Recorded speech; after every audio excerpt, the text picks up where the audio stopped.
Aix-les-Bains, à Chambéry et bien plus encore, Radio Grand Lac vous accompagne sur le 92.1 FM.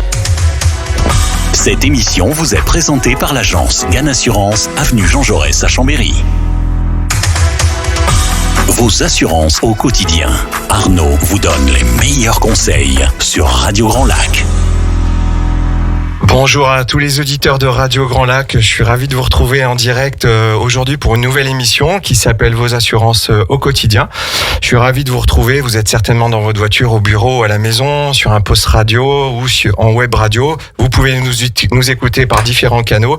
C'est vraiment une belle émission, c'est vraiment une belle radio. Vous plongez dans le grand bain de la vie locale et les conseils qu'on peut vous donner dans cette émission sont destinés à vous faciliter la vie et à comprendre des sujets, des domaines qui sont pas toujours évidents, à savoir pour ce qui me concerne les assurances. Aujourd'hui, j'ai décidé de faire le chapitre 2 d'une émission que j'ai réalisée il y a 3 semaines et qui concernait la protection juridique. Vous savez qu'on peut s'assurer au niveau de ses droits avec les contrats de protection juridique. De toutes les émissions que j'ai pu faire depuis que j'ai commencé ces chroniques il y a bientôt 1 an. On va fêter notre anniversaire bientôt sur Radio Grand Lac.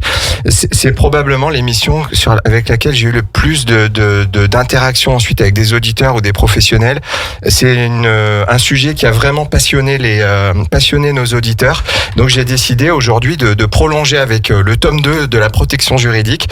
Mais je vais pas faire cette émission tout seul. J'ai décidé d'inviter aujourd'hui 2 avocates, maître Margot Groine et maître Manon Thomasin du cabinet Aixois TG Avocat. Bonjour à vous. Bonjour. Je vais vous laisser vous présenter et ensuite on va donner à nos auditeurs des rappels sur ce qu'est la protection juridique et vous allez nous aider à comprendre comment ça fonctionne et quelle est l'utilité de ce service. Et vous, en tant qu'avocate, comment vous avez des interactions avec ces services d'assurance, comment vous l'utilisez au quotidien et vous nous donnerez des exemples concrets de situations où la protection juridique a pu sauver des cas au niveau judiciaire ou amiable. Ça, vous allez développer. Je vous laisse vous présenter. Merci.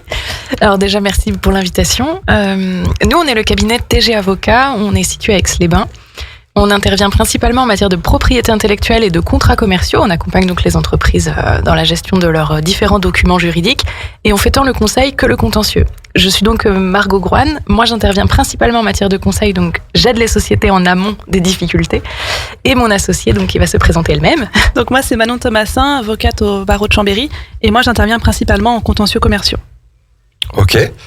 Vous êtes installé où ? Avenue du Grand Port. Comment on fait pour vous trouver ? On est avenue du Grand Port à Aix-les-Bains.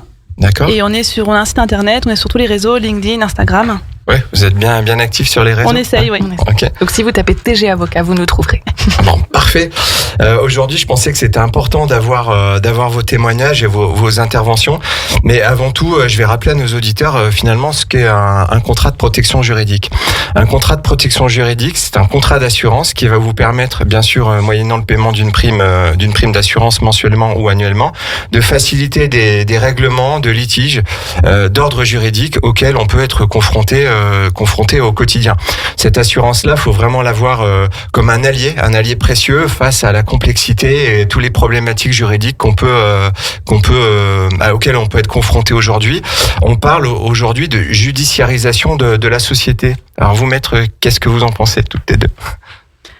Clairement, oui, c'est vrai qu'on peut parler de judiciarisation de la société. Oui.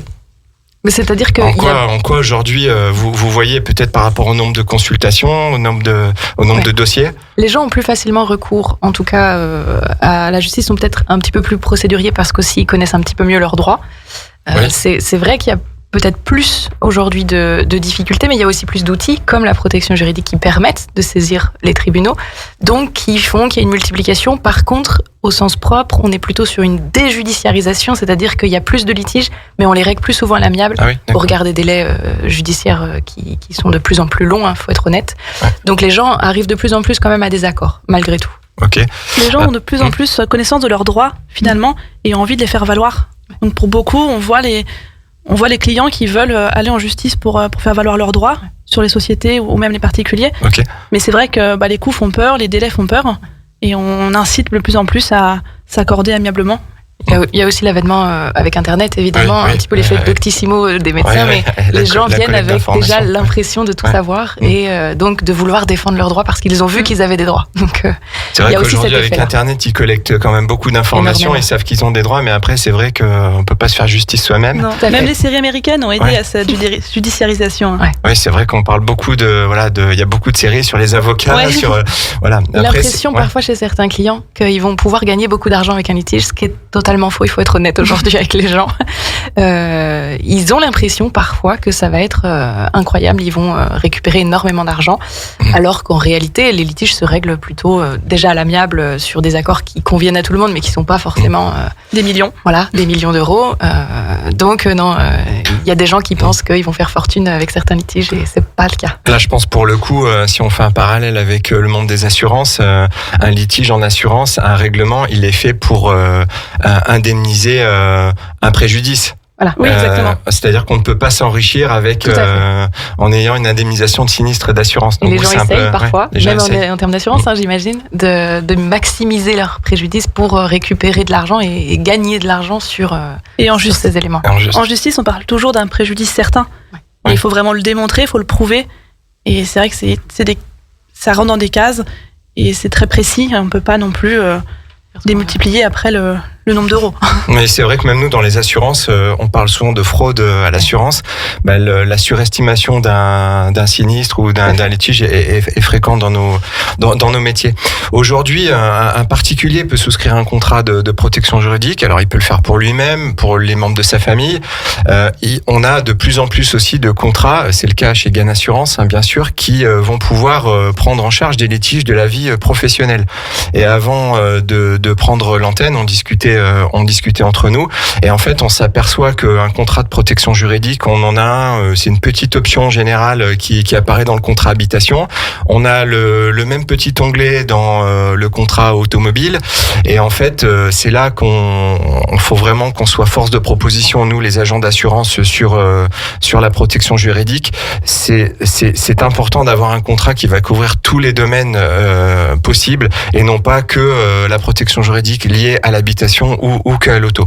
Aujourd'hui, vous avez en termes de répartition à peu près 60% des litiges qui sont déclarés sur la protection juridique qui sont d'ordre personnel et vous avez 40% qui sont d'ordre professionnel et la tendance aujourd'hui, ça on va en parler un petit peu plus bas, c'est une tendance à l'utilisation de protection juridique dans le cadre de la vie professionnelle. Et vous savez que sur cette antenne, on aime bien donner des conseils à nos auditeurs qui sont chefs d'entreprise. Donc, au cours de l'émission, on vous donnera des exemples concrets de finalement de situations de risque dans lesquelles vous pouvez vous retrouver si vous créez une entreprise. Voilà, en l'occurrence en matière de propriété intellectuelle et de gestion des données. Vous, dans votre quotidien d'avocat, vous rencontrez quoi comme litige de façon générale ? Margot, qu'est-ce que tu peux nous dire ? Alors, c'est vrai que nous, on intervient principalement au regard de nos domaines d'activité auprès de professionnels. Donc, c'est quelque chose qu'on voit plus souvent. Après, dans le métier d'avocat en général, je pense que Manon me contredira pas, il y a autant, à mon avis, de litiges, comme tu viens de le dire, plutôt 60% de particuliers, 40% de professionnels qui utilisent ces options. Et je pense que c'est aussi dû au fait que c'est assez récent, ce contrat de protection juridique, et que les particuliers l'ont plus facilement d'office dans des contrats de type habitation que les professionnels. Il faut vraiment faire ce choix-là. Donc, il faut être hyper bien accompagné, on en parlait tout à l'heure, par un agent, pas faire ces contrats tout seul, moins cher sur Internet, parce qu'en fait, on ne sait pas sur quoi on est protégé si on fait pas appel à quelqu'un de professionnel qui pourra nous dire il faut faire attention, assure-toi bien sur la protection juridique et expliquer l'importance d'une protection juridique qui, au premier abord, peut paraître un peu futile pour certains. Et s'assurer bien et s'assurer sur son domaine d'activité. Là, je parle société-entreprise. Chaque entreprise a son domaine d'activité et sa protection sera adaptée à son activité. Et par définition, tu as raison, il y a un contrat d'assurance, c'est le principe de l'exclusion, c'est-à-dire qu'on va garantir tout ce qui est au contrat, enfin tous les domaines possibles, sauf tel et tel domaine. Moi, je peux donner un conseil à nos auditeurs aujourd'hui. Un bon contrat de protection juridique, généralement, c'est un contrat qui est souscrit à part de tous les autres contrats d'assurance. Souvent, vous avez ce qu'on appelle des options ou des inclusions d'office dans les contrats auto-habitation, responsabilité responsabilité civile pro, multirisque industriel. Les champs d'intervention de la protection juridique sont quand même plus élargis et plus complets, avec des seuils d'indemnisation qui sont plus importants dès lors que vous souscrivez un contrat qui est vraiment un contrat à part, comme un contrat auto, une multirisque habitation. Aujourd'hui, un contrat de protection juridique, on peut le souscrire dans différents endroits. On peut le souscrire auprès d'un courtier, d'une mutuelle, un institut de prévoyance, d'un organisme bancaire. Après, j'ai tendance à dire, bien sûr, je plaide pour la profession que je représente. Après, chacun son métier. Vous avez dans les agents, chez les agents d'assurance, vous avez un vrai savoir-faire, puisque vous avez déjà affaire à des indépendants, donc qui ne sont pas des réseaux de salariés et qui ont donc tout intérêt à ce que vous ayez des relations pérennes dans le temps.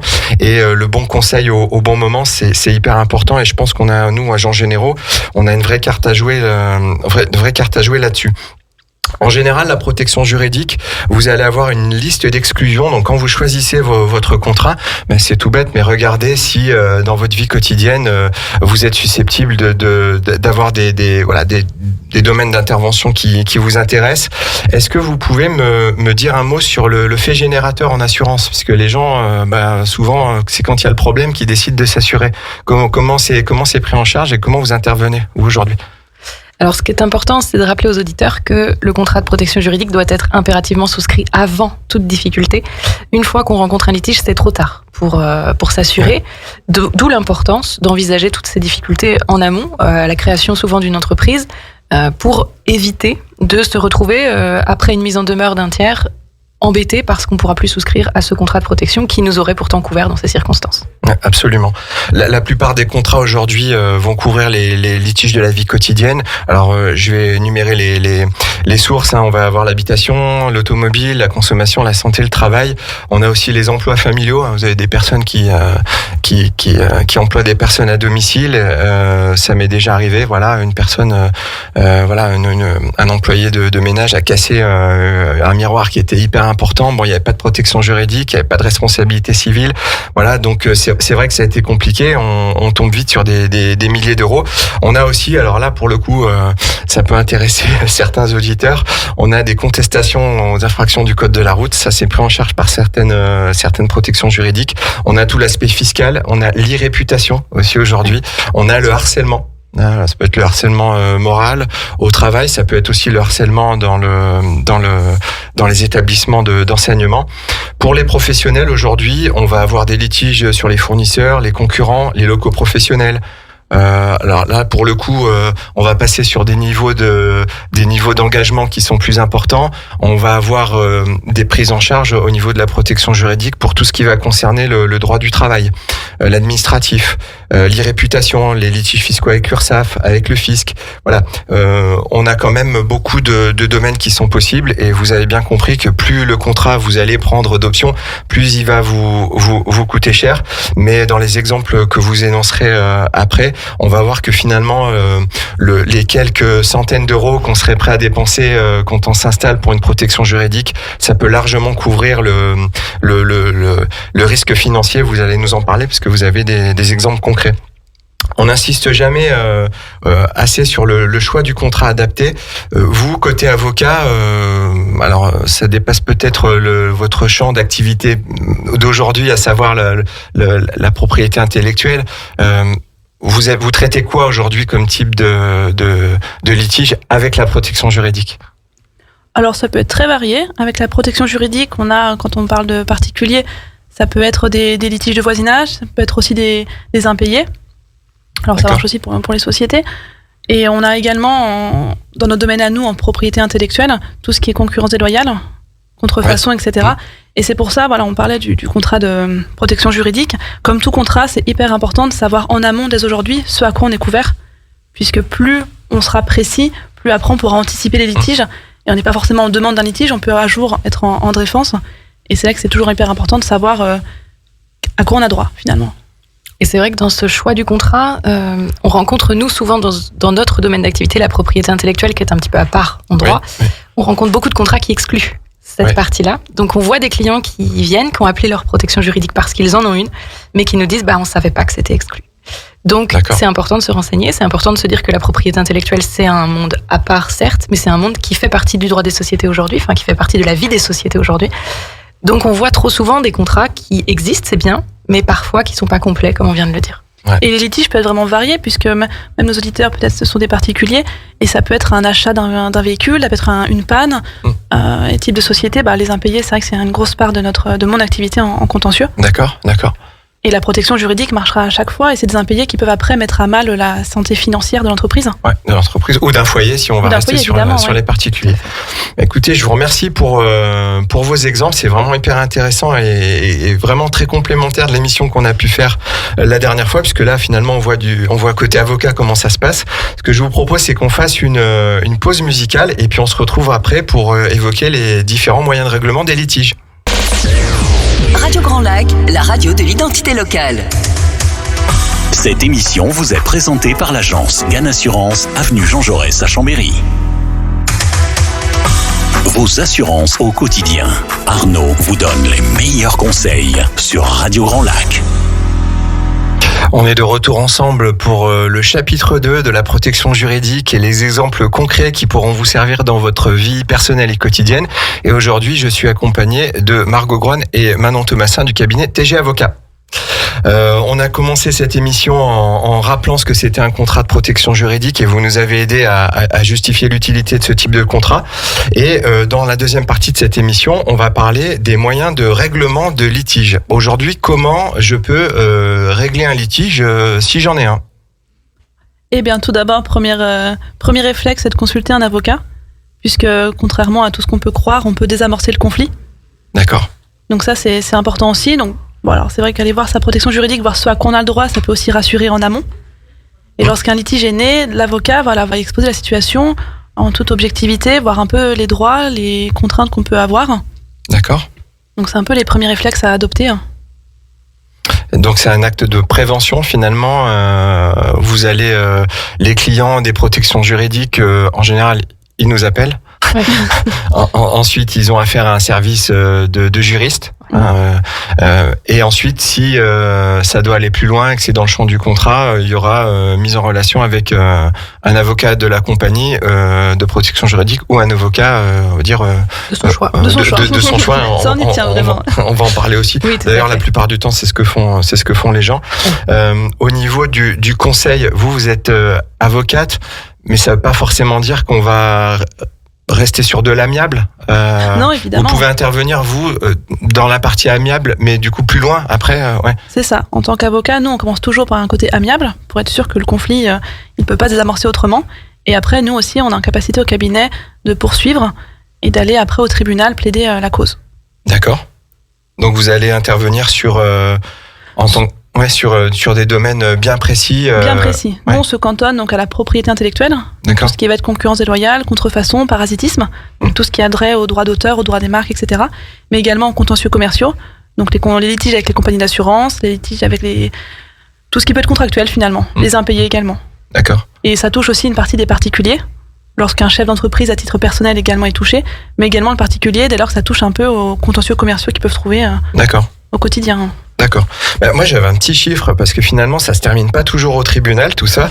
Aujourd'hui, sur les particuliers, vous avez 70% des litiges qui trouvent une résolution amiable. C'est vrai qu'en plus, le judiciaire fait de plus en plus peur, puisqu'on a peur des coûts, on a peur également du délai, et ça, on n'a pas tellement de maîtrise dessus.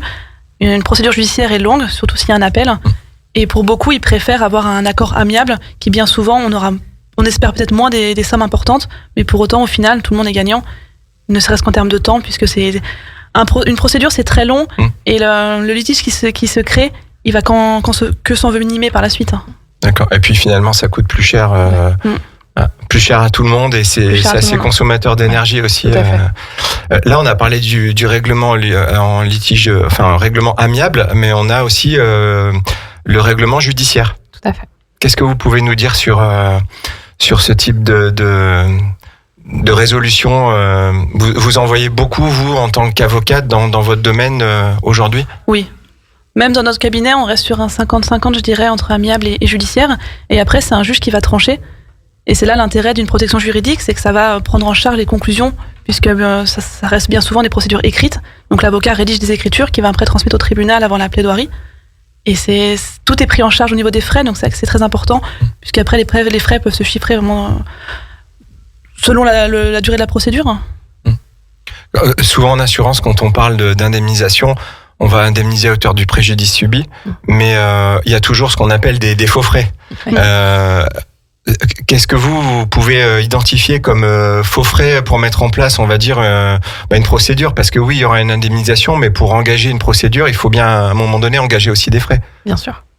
Les frais donc tout ce qui peut être attrait à un avocat, un huissier de justice, les frais du tribunal. On a par un tribunal de commerce où il y a des frais engagés, des frais de greffe. Le droit de plaidoirie également, 13 € à chaque plaidoirie. Et puis il y a tout ce qui touche au préjudice. Donc on parle au préjudice tel quel, le financier, mais il y a tout ce qui est à côté, un préjudice moral. Les préjudices qui peuvent être nés d'une procédure abusive, d'une résistance abusive. Donc tous ces petits préjudices annexes viennent s'ajouter finalement au montant final de la demande. D'accord. Et comme tu le disais, il y a aussi tout ce qui est préjudice de temps passé. C'est-à-dire que c'est très très chronophage d'engager un litige finalement.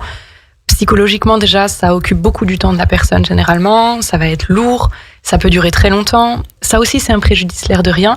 Et là où je valoriserais aussi le fait d'avoir une protection juridique, c'est que les gens n'osent pas toujours aller voir un avocat. Quand on sait qu'on a une protection juridique, on a quelqu'un à qui parler. On peut contacter sa protection juridique, c'est son assureur. Et on va avoir des conseils. Au premier abord, on va pouvoir parler à quelqu'un qui va faire des recherches, puisque comme tu le disais, on tombe d'abord sur des juristes. On va avoir un avis, on va avoir quelqu'un qui tente une résolution amiable. On se sent accompagné quand on a une protection juridique, avant même d'aller voir un avocat. D'accord. Parce qu'on a parfois un peu peur d'aller contacter tout de suite un avocat. Ça fait peur, on pense que ça va coûter cher, etc. Donc les gens ont un petit peu peur de venir nous voir parfois. Et la protection juridique, c'est aussi un palier entre les deux, je trouve, personnellement. D'accord. Alors c'est vrai que ce qu'il faut regarder dans un contrat de protection juridique, c'est comme dans n'importe quel autre contrat d'assurance. Ça veut dire que vous avez des limites d'indemnisation. Ça veut dire que peut-être le contrat de protection juridique de la compagnie A va intervenir jusqu'à un seuil de 25 000 €. Donc si la procédure est très très longue et très très coûteuse, au bout d'un moment, les garanties de la protection juridique elles vont se limiter parce qu'on aura atteint finalement ce qu'on appelle en assurance une limite de garantie. Mais ça reste quand même un premier palier. Et nous, on a vu des litiges en défense où la protection juridique finalement a sauvé la société, puisque financièrement, elle ne pouvait pas assumer un tel coût. C'était des procédures très particulières. Et la protection juridique est venue, alors peut-être pas à 100%, mais pallier les premiers frais. Et ça a permis d'aller poursuivre. Je crois qu'en plus, à la fin, il y a eu une bonne décision. Donc, ça aurait été dommage d'arrêter tout de suite par manque de frais, manque de fonds. De finances. Et vous me parliez même, sans anticiper sur la partie au niveau des exemples, mais du coup on va en parler. Vous me parliez qu'il y a certaines sociétés qui utilisent en fait la pression financière d'honoraires d'avocats, etc. pour couler un concurrent. C'est démoniaque ça. Exactement. Vous avez eu le cas ça arrive beaucoup quand c'est d'anciens salariés qui quittent les entreprises, parce que souvent les anciens employeurs mettent la pression en se disant que faire des frais ça va les ennuyer, ou faire des frais ça peut les couler tout de suite, parce que souvent quand on débute, c'est ce qu'on se disait tout à l'heure, à quel moment une société est le plus fragile. À notre sens, c'est vraiment au début, puisqu'on vient de faire tous les frais de création, on vient de payer des statuts de société, on vient d'avoir tous les documents juridiques. C'est à ce moment-là, on a fait de la publicité, de la com, on a mis beaucoup d'argent, et pour l'instant, le retour est généralement plus long à obtenir. Donc c'est à ce moment-là, si un concurrent pur ou un ancien employeur décide d'entamer une procédure, qu'il va falloir être solide, et c'est pas toujours facile d'avoir de la trésorerie à ce moment-là, donc c'est surtout en début d'activité qu'il faut être méfiant sur ces points-là, quitte à mettre, comme tu le disais, parfois une centaine d'euros de plus par mois potentiellement dans un contrat qui va nous garantir une certaine pérennité aussi pour la société. Et puis une certaine tranquillité finalement, en souscrivant un contrat de protection juridique, on va faire un acte de prévoyance, on va s'acheter quelque part sa tranquillité, ça c'est hyper important. Alors souvent les gens nous disent ok, protection juridique, je veux bien la souscrire avec vous. Par contre, moi ce que je veux, c'est avoir un avocat local. Et quand on y regarde les conditions particulières des contrats ou les notices d'information, on a un numéro. Alors, bien sûr, nos clients, en tout cas chez Gain Assurance, peuvent nous appeler directement. Et nous, on fait le relais auprès de la protection juridique. Maintenant, les gens nous disent, très bien, mais si moi, demain, j'ai un litige, est-ce que je peux prendre l'avocat de mon choix ? Et ça, on y tient vraiment, puisque heureusement, finalement, que les assurances proposent une liste d'avocats, puisque ça fait un premier palier. Et c'est vrai que souvent, les clients sont un peu perdus. Et au moins, il y a une liste préétablie. Mais pour autant, le choix de l'avocat reste libre. Et l'assurance n'a pas le droit d'imposer l'avocat. C'est vraiment un choix libre de chaque client. Les assureurs jouent le jeu, enfin, en tout cas les sociétés de protection juridique jouent le jeu avec vous. Pas toujours. M'intéresse. On a déjà eu le cas où l'assurance imposait un avocat spécialisé de leur liste. Bon, pour autant, la spécialisation en tant que cabinet d'avocat n'est pas la même que celle des cabinets d'assurance. D'accord. Mais c'est vrai que oui, on a eu des compagnies qui ne jouaient pas le jeu et qui imposaient leur listing. Oui. Donc c'est important que les gens sachent. Pour le coup, nous, c'est vrai qu'on se bat un peu là-dessus parce que quand les clients viennent nous voir aussi pour un litige, ils ne savent pas forcément qu'ils ont une protection juridique, parce que ça aussi, il y a plein de gens qui savent pas ce qu'ils ont souscrit, comme tu le disais au début. Et donc on parle toujours de ça quand les gens viennent nous voir. Vérifiez, appelez vos assurances, renseignez-vous. Et on les prévient quand ils sont venus nous voir avant la protection juridique qu'ils ont le libre choix de leur avocat. C'est un principe fondamental en droit. Et on peut pas revenir dessus. Donc parfois, même s'ils essayent d'orienter, il faut que les gens sachent qu'ils peuvent très bien choisir quelqu'un qui est en dehors de ce qu'on leur a préconisé. Et je crois qu'on est même allé jusqu'aux menaces de ne pas payer le client final s'il ne choisissait pas un avocat de sa liste. Oui. Ouais. Donc non. Pour le coup, ils essayent parfois contractuellement d'écrire certaines choses. Mais la plupart du temps, si on leur explique que non, ça se passe bien. Ça se passe bien. Dans la plupart des cas, quand même, ça se passe très très bien. Et vous me disiez hors antenne, à partir du moment où un client vous confie son dossier, au niveau des correspondances entre vous et la protection juridique, il y a des écrans, il y a des... Notre secret professionnel à nous en tant qu'avocat, elle est absolue, plus que les médecins, et on ne peut absolument pas y déroger. Donc c'est-à-dire que toute communication avec un tiers qui n'est pas notre client, on n'a pas le droit de le communiquer, sauf document officiel. Mais pour autant, lorsqu'une compagnie d'assurance nous demande le retour sur les actes qu'on a pu établir, on n'a pas le droit. Et là aussi, on a eu le cas des compagnies qui insistaient lourdement. Tant que le client ne communique pas lui-même à sa compagnie, nous, on ne peut pas le faire. C'est une faute demande écrite, professionnelle. On est d'accord. C'est au client qui appartient le choix. Du coup, donc nous, c'est pour rassurer aussi les auditeurs, leur protection juridique n'a pas à avoir le contenu de leur dossier si eux ne le souhaitent pas, en tout cas. D'accord. C'est une protection pour eux et ça respecte leur vie privée. Donc, il n'y a pas de souci là-dessus. C'est à eux de décider ce qu'ils transmettent ou non à leur protection juridique. Et l'assurance est tenue de prendre en charge si la protection juridique s'applique, même si les conclusions ne leur conviennent pas. D'accord. Bon, à bon entendeur alors. Du coup. Ok. Là, tout à l'heure, Margot, tu parlais de vulnérabilité. Quand un chef d'entreprise ou une personne crée une entreprise ou rachète une entreprise, bien sûr, il y a un business plan à faire, il y a des précautions à prendre. Les personnes se font souvent accompagner par un conseiller ou pas. Alors aujourd'hui, avec les formes entrepreneuriales unipersonnelles, c'est vrai qu'on peut créer une entreprise très facilement. Nous, on va être force de proposition chez Gann Assurance pour sensibiliser les gens sur tout ce qui est prévoyance, complémentaire santé, bien assurer un véhicule si par exemple on l'utilise dans le cadre de tournées professionnelles, ce qui n'était pas le cas avant quand la personne était salariée. On parle de vulnérabilité au niveau juridique. À quel moment on est le plus vulnérable quand on crée une entreprise? Et je sais que beaucoup de nos auditeurs sont en phase de création d'entreprise. Alors c'est ce qu'on se disait tout à l'heure, c'est que pour nous vraiment à réfléchir à tous les cas qu'on a eus, pour nous c'est vraiment au début de l'activité qu'il y a le plus de risques. Mais, et c'est ce qu'on a dit aussi, il faut temporiser, c'est-à-dire que la protection juridique n'est pas là pour gérer tous les litiges potentiels. Il faut aussi que la personne qui crée son entreprise veille à respecter les règles, veille à connaître les règles dans son domaine d'activité, fasse attention à ce qu'il fait avec ses concurrents. On reprend évidemment pas les conditions générales de vente d'un concurrent quand on se lance. C'est des choses un peu banales, mais il faut faire très attention et on peut pas se dire je souscris une protection juridique qui me protégera de tout. Et je suis quand même avoir une bonne foi. Voilà. Il faut quand même le faire de bonne foi. D'où l'importance, et c'est ce que tu disais Arnaud, c'est un acte de prévoyance que de prendre une protection juridique, mais ça n'empêche pas de respecter les règles en amont. Donc c'est important à la création de se soucier du nom qu'on va choisir, est-ce qu'il est disponible, est-ce qu'il ne l'est pas. Plus on évitera les litiges, mieux ce sera quand même, malgré tout.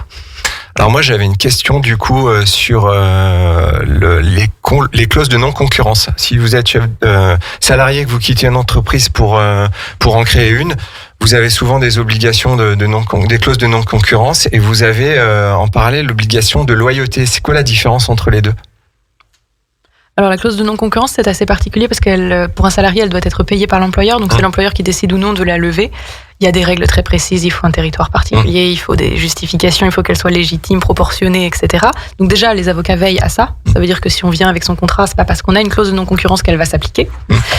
Et la clause de loyauté, par contre, ça reste très global sur ce qui s'est passé dans l'entreprise. C'est pas parce qu'on a une clause de loyauté qu'on ne peut pas monter son entreprise dans le même domaine. Par contre, la même façon qu'on ne prend pas celle d'un concurrent, on ne part pas d'une entreprise avec toutes les informations de l'entreprise. On ne quitte pas avec tous les contrats, etc., tous les modèles. Il faut absolument montrer de la bonne foi, une fois encore, ne pas contacter tous les clients, ne pas faire ce genre de démarche. Voilà. Alors vous, c'est vrai que vous êtes spécialisé dans la propriété intellectuelle, donc ça va concerner tout ce qui va être les brevets, le droit à l'image, les choix d'auteur, les droits d'auteur également. Il y a un sujet qui revient quand même beaucoup aujourd'hui, c'est avec l'intelligence artificielle. C'est-à-dire qu'aujourd'hui, avec l'intelligence artificielle, on peut créer un logo, on peut créer un slogan, on peut créer à la limite presque une charte graphique en fonction de ce qu'on a renseigné. Au niveau du droit, comment vous vous positionnez là-dessus Alors nous, on a hâte parce que je pense que ça va être les litiges de demain. Ouais. On est assez pressés sur ces choses-là. Le vrai conseil qu'on peut donner à des auditeurs, c'est attention à toutes les conditions générales de ces IA, c'est-à-dire qu'il faut bien vérifier à qui appartiennent les droits. En tapant les mêmes phrases, on obtiendra les mêmes résultats. Donc à partir de là, si nous on peut les utiliser, quelqu'un d'autre aussi. On ne peut pas acquérir des droits sur quelque chose dont on n'est pas à l'origine.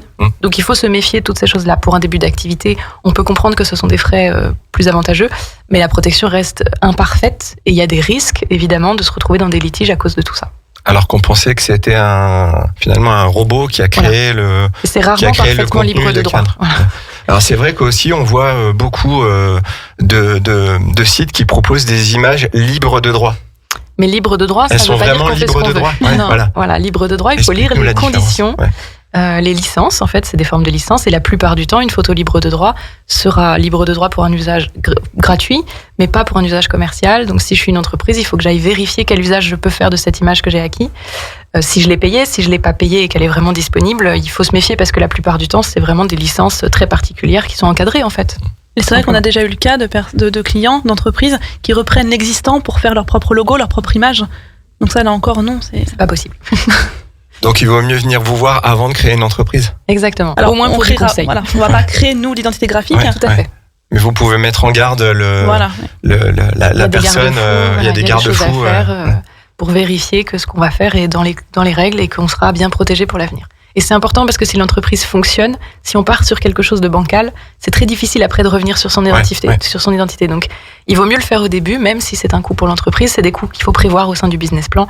Mais c'est important pour une tranquillité. Et si l'entreprise a du succès, on n'aura pas besoin de changer, quoi. Et même les documents contractuels, s'ils sont bien rédigés, ça évite tous les conflits futurs. Tout à fait. Et on peut se prémunir avec des CGV qui sont carrés et précis et ciblés. On voit bien aujourd'hui les phénomènes d'imitation, ça peut être catastrophique en termes d'image. Je pense notamment à un pare-brisier célèbre qui dit pour nous trouver, faut bien taper ça. Voilà. Si on pense aussi à la célèbre jurisprudence de vente privée, eux ils se sont fait connaître sur un nom qui était purement descriptif de leur activité, ce qui normalement n'est pas protégeable. Ils ont réussi à le sauver parce qu'on estime que c'est devenu distinctif dans l'esprit du public, mais il fallait encore avoir une notoriété pour pouvoir sauver la marque. Mais c'est une marque qui a été connue, finalement ils ont fini par changer. Et c'est difficile de changer d'identité plus tard. Donc, il faut rester méfiant. Ils sont partis sur un terme purement descriptif parce que certainement qu'ils n'étaient pas conseillés au début de leur activité. Ça a très bien fonctionné. Mais il y a eu des difficultés sur le nom de marque. D'accord. Ah, c'est hyper intéressant tout ça. Vous pouvez nous donner, dans votre histoire d'avocate récente, qu'est-ce que vous avez, comment vous avez utilisé la protection juridique et finalement, quels ont été les bénéfices, donc pas que pour vous, mais surtout pour votre client. Vous avez peut-être pu lui éviter le pire ou presque le pire. Nous, le plus gros sujet vraiment qu'on a vu passer, qui a pu sauver une entreprise en début d'activité, c'était en effet des anciens salariés qui ont été poursuivis par leur ancien employeur. Et l'affaire est allée très loin parce que l'ancien employeur avait les moyens de poursuivre. Et les procédures étaient, comme le disait Manon tout à l'heure, très très pointues, donc très chères malheureusement pour eux.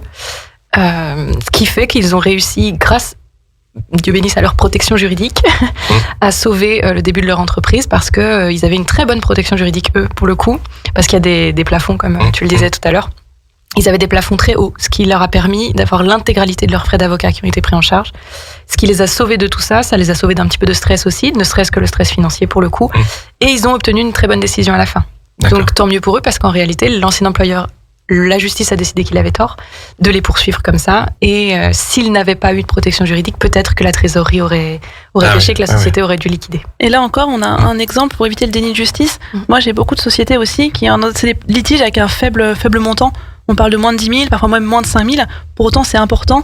mais un avocat coûtera plus cher. Donc là, l'intérêt d'une protection juridique, et on a eu le cas, c'est que ces frais-là d'avocat sont pris en charge et on peut pousser la procédure jusqu'à son terme. Oui, c'est vrai que ça peut aller très loin et ça peut entraîner des charges importantes. Hein. Ouais.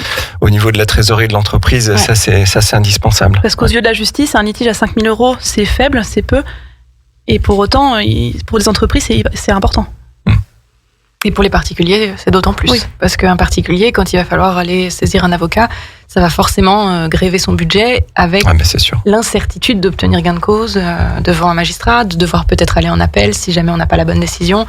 Donc ça peut être long, ça peut être très très coûteux. Donc nous, on a vu des protections juridiques qui jouent le jeu et qui ont des tableaux très intéressants. Donc il faut toujours regarder le tableau, Toujours évidemment. regarder. Ouais. Mais avec des tableaux très intéressants qui permettent de sauver des litiges et d'être un petit peu tranquille sur un plan financier. D'accord. Pour conclure cette émission, un dernier exemple pour la route. Qu'est-ce que vous pouvez nous dire de concret que vous avez eu récemment sur peut-être un chef d'entreprise qui se lance et là vous faites votre audit et vous vous rendez compte que voilà, il y a un trou dans la raquette au niveau de... Nous, c'est aussi sur des entrepreneurs individuels, c'est-à-dire quelqu'un qui exerçait depuis des années, vraiment 20 ans d'exercice dans son métier, mais à son compte tout seul, vraiment qui reste une profession libérale, et qui se retrouve au bout de 20 ans d'exercice avec une cliente qui poursuit pour diverses raisons. Et elle était très contente d'avoir une protection juridique parce que déjà elle l'accompagne en amont et en plus de la même façon on attend une décision là, mais ça lui permet de n'avoir rien pris en charge de ses frais pour se défendre en fait. Donc ça c'est plutôt pas mal. Voilà, elle était ravie d'avoir une PJ depuis 20 ans. Depuis des années. Faut pas oublier que c'est une procédure et le juge donne tort à notre client, pour autant les frais doivent être payés. Les frais adverses, les frais d'avocat restent forcément dus. Donc même si on, entre guillemets, même si on perd, on a quand même la protection juridique, c'est pas zéro. Voilà. La protection juridique n'est pas la porte ouverte à tous les litiges à être en demande dans chaque procédure. D'accord, bien sûr. Voilà. D'accord. Écoutez, je vous remercie Manon et Margot, c'était hyper intéressant cette émission. J'espère que vous, nos auditeurs qui êtes sur votre poste radio, dans votre voiture ou devant votre ordinateur, j'espère que vous avez apprécié cette émission. Le podcast de l'émission sera disponible entre 1 semaine et 10 jours. Je vous remercie vraiment à toutes les deux pour votre présence. Vous pouvez nous rappeler comment on fait pour vous contacter ? Alors soit sur les réseaux sociaux, soit on est avenue du Grand Port à Aix-les-Bains et vous tapez notre nom TG Avocat sur Google et vous trouverez toutes nos coordonnées. Bon, impeccable. Je vais profiter pour rendre l'antenne et je vais annoncer les émissions à venir dans la journée. On aura Fabien à midi pour l'émission On passe à l'action. Ensuite, on aura Demanderait le programme avec Sandra et Christine, ce sera à 13h. Et on aura en fin de journée à 18h15 Pierre-Luc pour l'émission Un jour, un lac, un entrepreneur. Pour ma part, je vous retrouve dans 15 jours pour une nouvelle émission Vos assurances au quotidien. Je vous souhaite un bon appétit et puis une bonne fin de semaine. À bientôt.